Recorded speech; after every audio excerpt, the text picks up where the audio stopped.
ನಮಸ್ಕಾರ,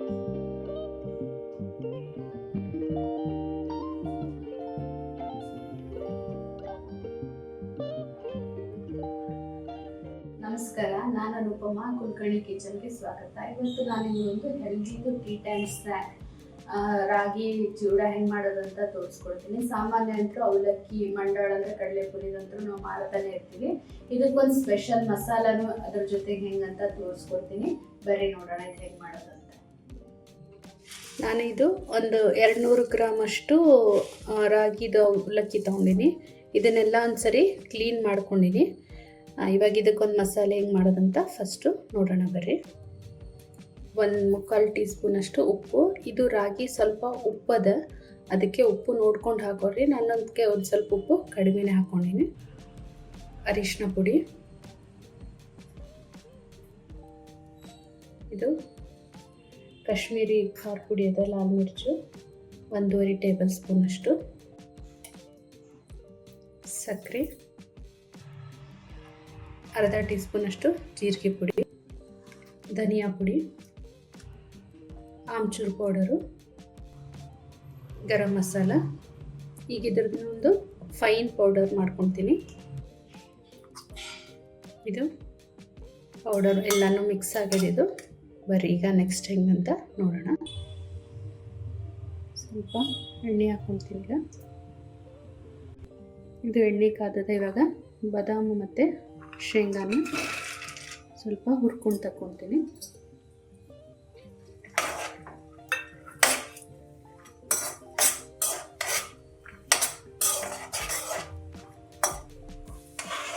ಸ್ವಲ್ಪ colour change ಆಗಿದೆ. ಈಗ ಅದಕ್ಕೆ ಪುಟಾಣಿ ಹಾಕ್ಕೊತೀನಿ.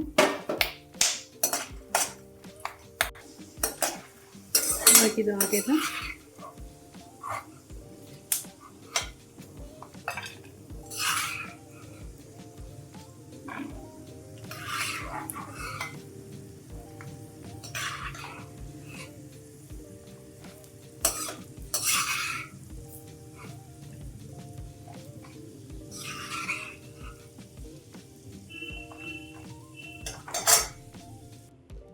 ಇದಕ್ಕೆ ನಾನು 2 ಹಸಿಮೆಣಸಿಕಾಯಿ, ಒಂದು ಸ್ವಲ್ಪ ಕರಿಬೇವು ಹಾಕ್ಕೊತೀನಿ.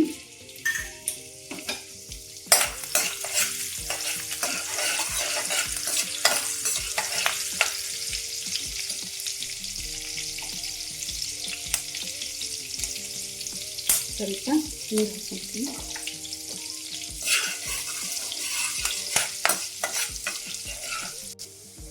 ಇವಾಗ ಇದು ರಾಗಿ ಹಾಕ್ಕೊತೀನಿ. ನೀವು ಬೇಕು ಅಂದರೆ ಇವಾಗ ಬೆಳ್ಳುಳ್ಳಿನೂ ಹಾಕೋಬೋದು.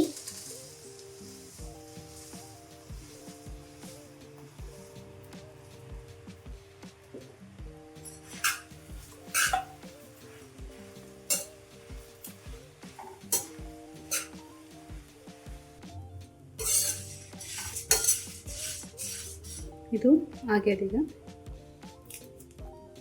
ನೋಡಿದ್ರಲ್ಲ, ಇವಾಗ ಇದಕ್ಕೆ ಇದು ಹುರ್ಕೊಂಡಿರೋದು ಗೋಡಂಬಿ, ಶೇಂಗಾ, ಪುಟಾಣಿ ಹಾಕ್ಕೊತೀನಿ.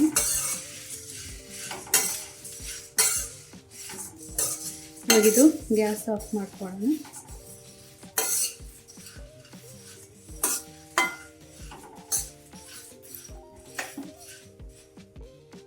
ಇದು ಮಸಾಲೆ ಮಾಡ್ಕೊಂಡಿದ್ವಲ್ಲ,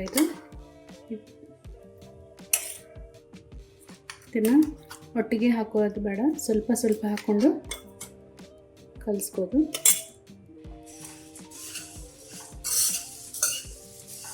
ಇವಾಗ ಫಸ್ಟ್ 2 ಟೀ ಸ್ಪೂನ್ ಅಷ್ಟು ಹಾಕ್ಕೊಂಡಿನಿ.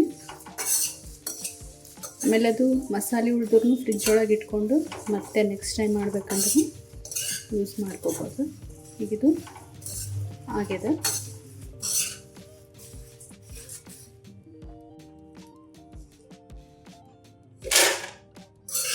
ಇದು ತಣ್ಣಗಾದ್ಮೇಲೆ ಏರ್ ಟೈಟ್ ಡಬ್ಬನಲ್ಲಿ ಹಾಕ್ಕೊಂಡು ಇಟ್ಕೋಬೋದು. ಎಣ್ಣೆನೂ ಜಾಸ್ತಿ ಬೇಕಾಗಲ್ಲ, ಲೈಟಾಗಿ ಮಸಾಲೆನೂ ಇರ್ತದೆ. ಒಂದ್ಸರಿ ಎಲ್ಲರೂ ಟ್ರೈ ಮಾಡಿ ನೋಡಿರಿ ಹೆಂಗಾಗ್ಯದಂತ ಕಮೆಂಟ್ ಒಳಗೆ ತಿಳಿಸ್ರಿ. ಮತ್ತೊಂದು ವಿಡಿಯೋ ಜೊತೆಗೆ ಮತ್ತೆ ಬರ್ತೀನಿ. ಧನ್ಯವಾದ.